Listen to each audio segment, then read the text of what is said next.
Hello everyone, welcome back to Grey Cat's Kitchen. Chef Grey Cat here, and today I'm making a stuffed Cornish Game Hen, or as I like to call it, a mini chicken, on a rotisserie, and we're going to stuff it with just a real simple stuffing. I've got some StoveTop Stuffing here, yay. This way I can proportion it evenly because it's only for one, so we're not going to be cooking a big feast here.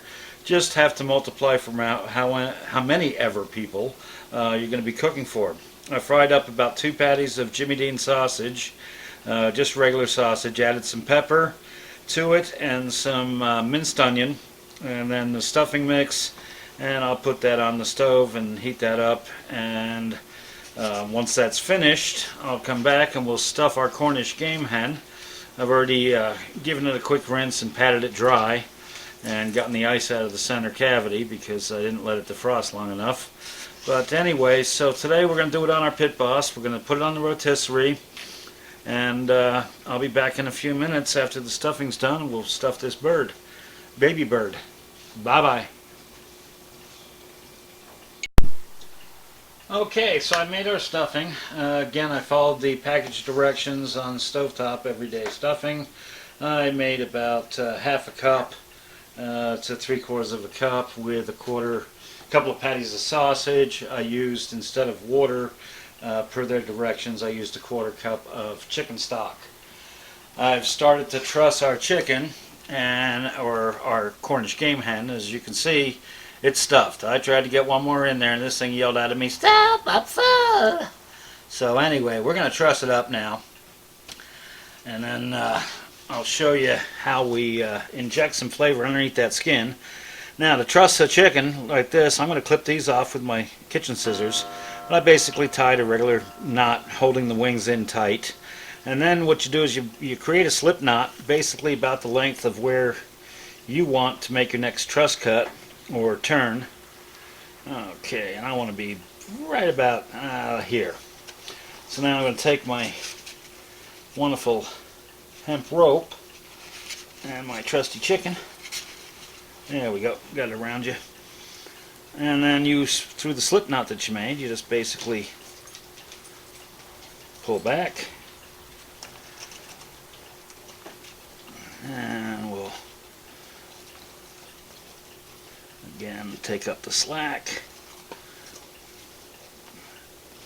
Okay, now that's trussed there. I'm going to take this and wrap it around the end here, and then come back up through so I can keep all the juices inside the body cavity with my beautiful stuffing. Real quick stuff. And we'll do this one more time, make sure it's nicely. And by the way, this is just some straight hemp rope. I found it real good in cooking because it doesn't seem to burn as easily as some of the other kitchen ropes or kitchen tie stuff. So now we've trussed up our chicken. The poor boy's in a straitjacket and he is full of stuffing. Alright, in this bowl I just put in front of you, I have about half a teaspoon of ground garlic, and I've got about half a teaspoon or so of ground rosemary. And what I'm going to do is I'm going to mix that with a 1/4 cup of butter, and I'm going to melt this down. Oh yeah, it's about here to be a 1/4 cup. I'm going to melt this down to defrost on the microwave, because what I'm going to do is I'm going to use my trusty handy meat injector, which you'll see me use all the time when I am making a brisket. And I'm going to stir this together, and we're going to inject it under the skin so it gives a beautiful flavor to the top of our meat as it cooks. And then we'll paint the skin with olive oil and salt and pepper. Alright, let me melt this up, load the syringe, and I'll show you how it's done. Be back in a few minutes. Okay, so I melted the butter and the garlic powder and the rosemary, But first, before I put it in the microwave, put a wet napkin, towel, paper towel, whatever over it, because God, you do not want to be cleaning your microwave if it gets too hot and starts to pop and bubble everywhere. It makes an absolute mess. Anyway, moving right along, I'm going to draw some of our beautiful liquids into a syringe.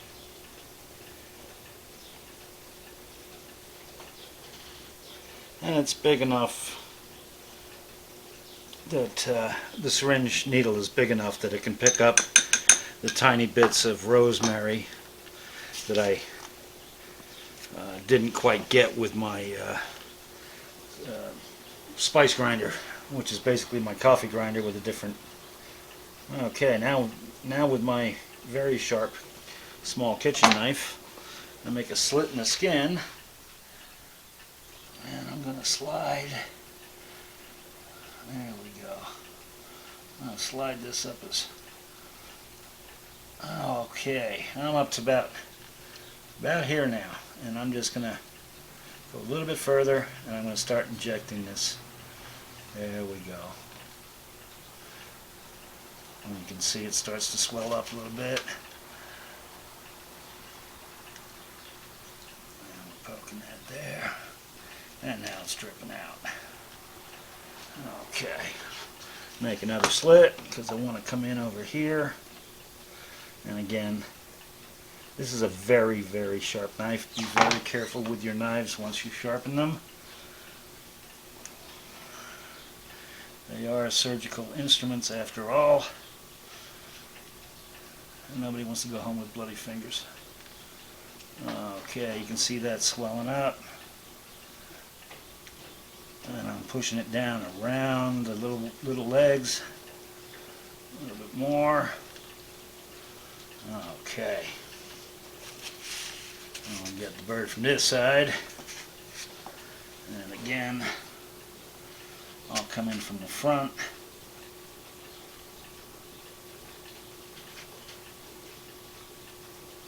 Oh yeah, got way too deep. And I'm coming in from the hind quarter back over to the leg. There we go. Oh, you can see that plump up right there. Yeah, she's getting fat and frilly. And that's what we want. We want a fat and happy Cornish game hen. And I'm just going to do one over here to get that. No, this will move. I can see it moving. Okay, so we have trussed, stuffed, and put in a wonderful little butter, rosemary, garlic concoction underneath the skin, injection to it. And I'm going to put this back in the fridge, let this solidify for a bit. Also, it's too early in the day for me to be cooking it.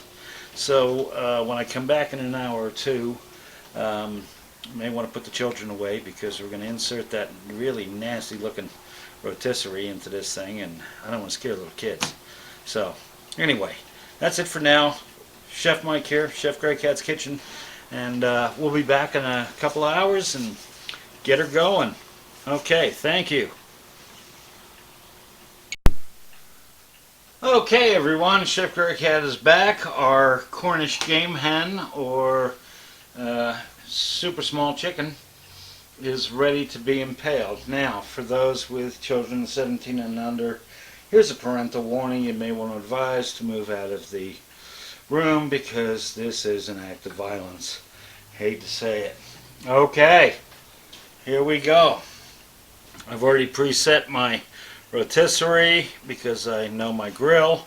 My grill is, my pellet smoker actually is heating right now to 400 degrees, and that's going to be our primary temperature. Okay, there we go. Primary temperature as we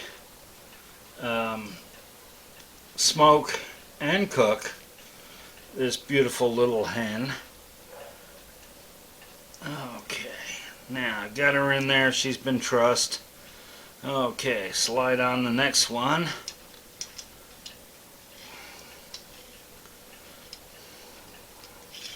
Yeah, I want to do it one more angle. There we go. Just to make sure she's held completely in place. And because I have no strength in my hands and I cannot half feel them, I use little pliers there. Okay, so it is now ready for the barbecue. And what I did to base the outside was I took the leftover garlic, rosemary, butter, and heated it. Let it come to a liquid, just a few seconds, and then I painted it on actually with a paintbrush. One of your best basting brushes is a good quality paintbrush from your local hardware store. And I'm going to shove that little piece under the wing. Okay, there we go. Alright, from here we're going out to the grill. I'll reposition the camera. I'll see you out there, and then we'll come back in and I'll show you what our side dish is, which is going to be asparagus wrapped in bacon. Alright, I'll meet you out at the grill.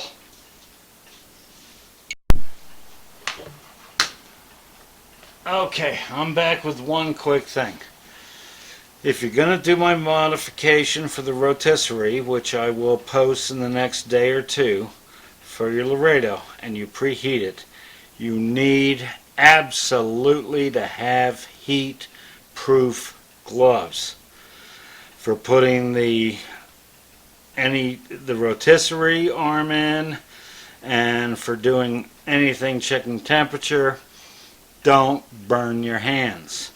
It's common sense. Get yourself a set of good high temp barbecue gloves, and these aren't expensive. I've had these for probably about 5 years and they work like a charm, but this is simply a word of caution. You can't do this barehanded.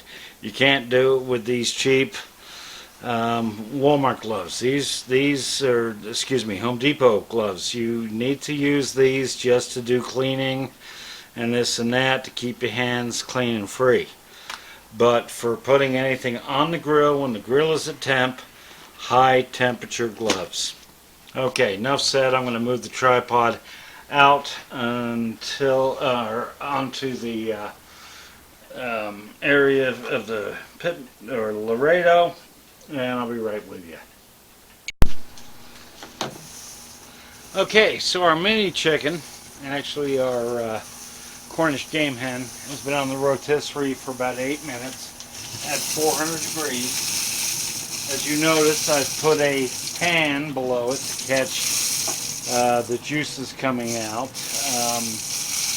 and the fat. It makes it easier to clean the grill when you're done. It's cooking nicely. Don't have to worry about burnt wingtips because, again, I cut them off. Can't stress how much. Gotta have gloves. Gloves are everything when it comes to this grill and every grill. This isn't just Laredo. I am getting to really love this grill. Granted, I've modified it without Laredo's permission, but I will put it online in the next few days, probably over the weekend, on how I made the modification and what you need to do to put a rotisserie, because why shouldn't we have smoked Cornish hens stuffed with a beautiful sage and sausage stuffing. So here's the actual app. I'm going to put it in front of the camera. It's on my phone. Okay, so my set temp is 400. My actual temp right now is dropping because I've got the lid open and we've got a light breeze. But it's really handy if you're within 15 feet. Don't walk out to your garage that's, 50 feet away. and expect this to keep. This app just doesn't do that. If you catch a dead spot, the thing I don't like about it is it makes you sign in again. I will tell you, I am really loving this grill now because of the pull-out ashtray. I cleaned it right before I started cooking, and I'll tell you, oh, that was sweet. Much easier to clean than the classic that I had. I'm glad I modified my classic because I was able to sell it. But yeah, this thing is really sturdy. I finally made it level, and I'm closing the lid now because I want my Cornish game hen to cook. Now it's going to have to cook to 165 degrees in the breast, and I will check it probably in about another 25 minutes. Right now, I'm going to knock down the temperature that I have it set at to 350 in 20 minutes. So maybe I'll test it then. You go from 400 for about 20 minutes, and then actually I'm going to drop it down to about 15 minutes. You go from 400 down to 350, and then you let the rotisserie do its job, and you'll come out with a perfect Cornish game hen stuffed with stuffing. And I'm going to go make a side dish, bacon wrapped asparagus. Alright, I'm going to move the camera back into the kitchen. Nobody wants to watch a closed smoker, and I'll see you back there in the kitchen in just a few minutes. Okay, so I'm back inside. I was going to make asparagus wrapped in bacon, but the problem is, I don't know if you can see it, this is thick cut hickory smoked bacon. And the problem with that is it would overpower the taste of the asparagus. And I don't want to do that. So I'm going to switch to doing corn, basically in the husk, trim off the ends, give it a spritz of water, wrap it in foil, and then you put it on the shelf to bake for about 20-25 minutes at the 350 degree temp. That'll come out real nice. Anyway, this is an edited section that I shot the day after because the sound did not work on the section I did yesterday. Again, I've been having problems with sound, but I'm getting closer to a resolution.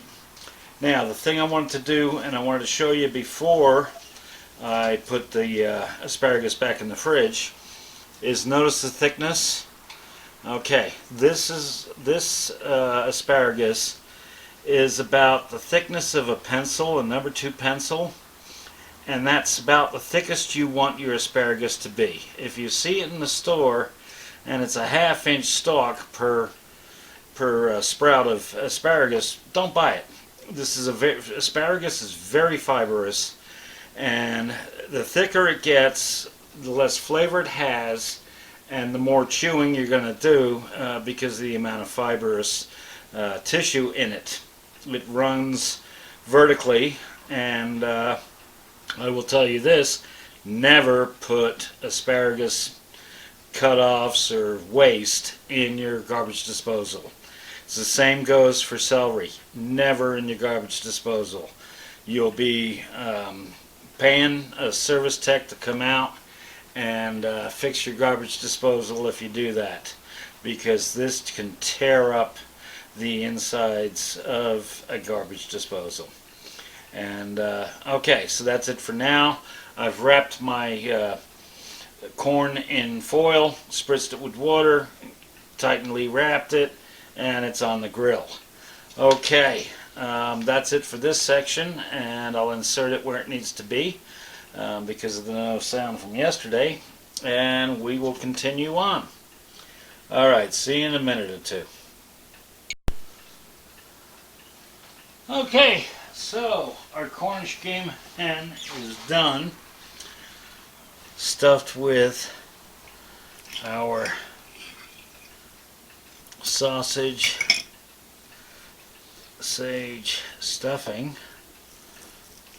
We're going to pull it off. I just pulled it off the grill, and I'll take it off the rotisserie.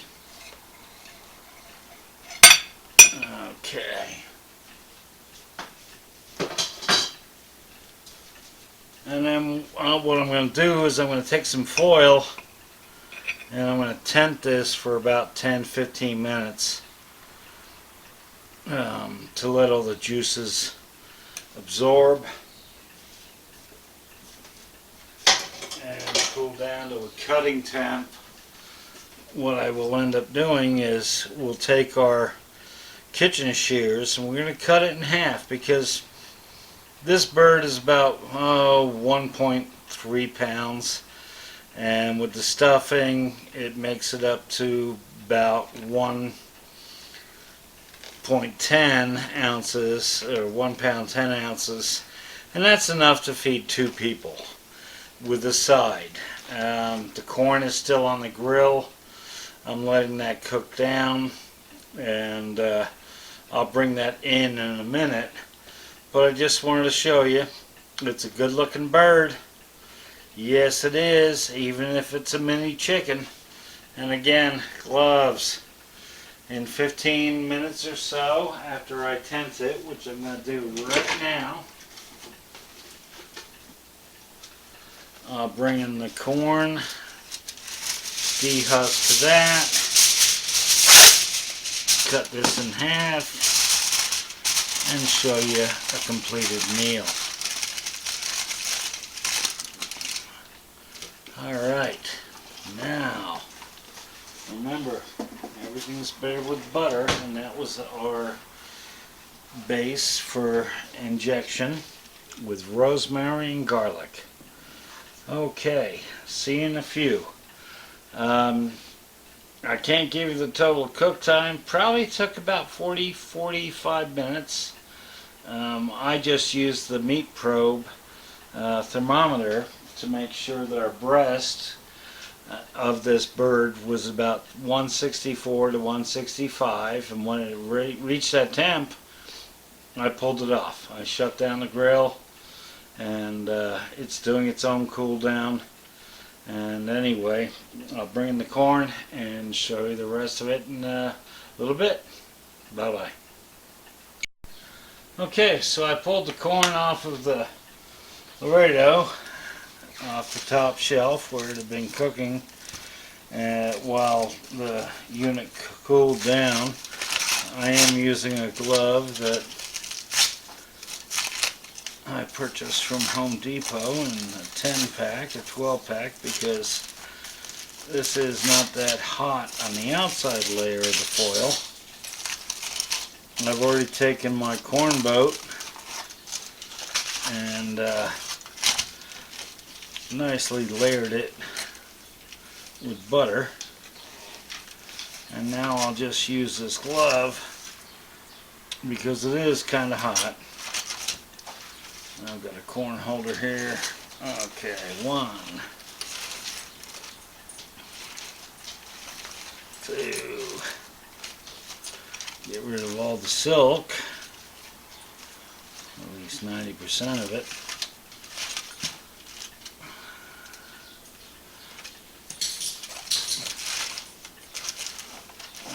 Okay.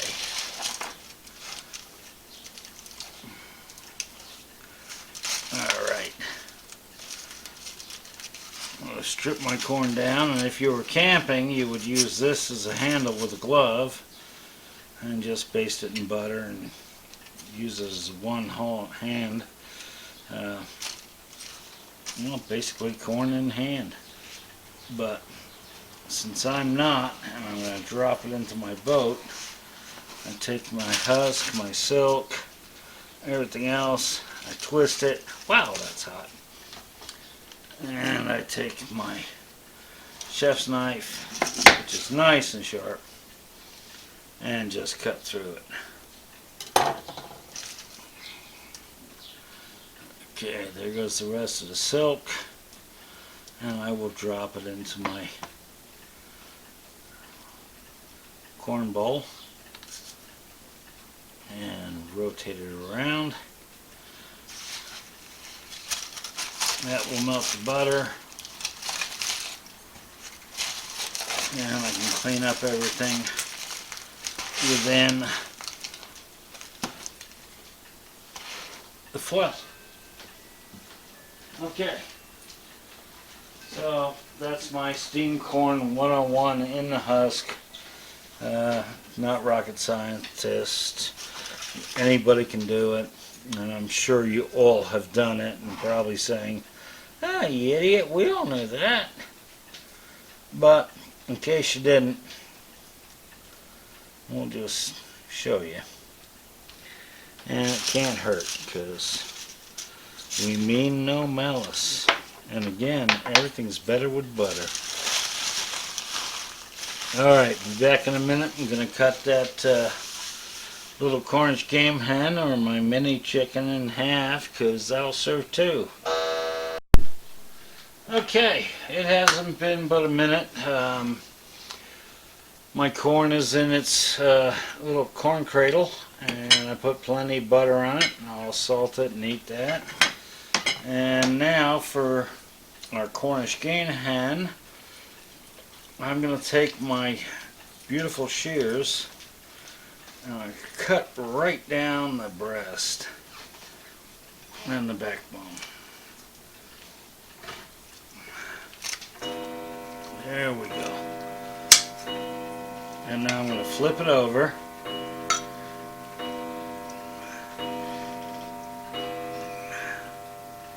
I'll cut my... There we go. Butcher string is off. And let me put that right there in the foil. It goes to the garbage. And I'll make one more cut.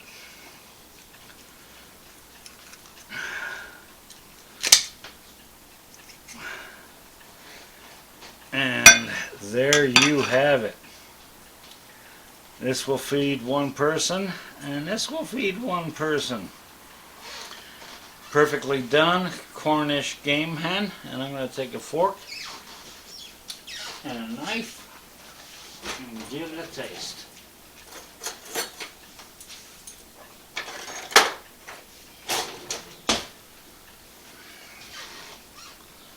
I'll cut a little piece off the breast. Okay. And then, whoa. Look at that sausage stuffing.